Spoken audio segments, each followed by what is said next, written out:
school.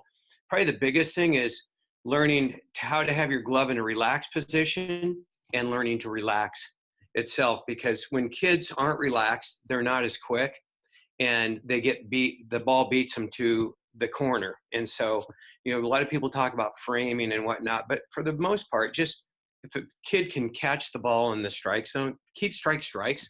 And a large part of that is just getting there before the ball does. And a large part of getting there before the ball is just relaxing. And a technique we work on, two things I'm going to bring up technique wise. One is we work on breathing. And when we're doing bullpens, we breathe. Before we do anything, we breathe. Before we swing a bat, we breathe. Before we pitch, we breathe. So same thing, before catching, we breathe. The other thing is as far as the target goes, some of the kids I notice when I'm doing camps, they get the target too far out front when they're given the target. The pitcher can't tell the difference between whether the target's 2 feet in front of them or 1 feet in front of the catcher.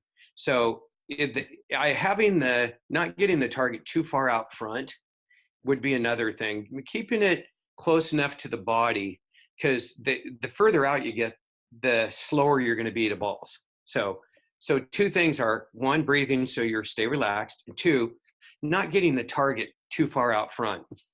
And if I had to add a third one, I would say make sure that the elbow is in a relaxed position, because a lot of kids, they're not very strong and they get their elbow pointed out like at a 3 or a 9 o'clock position.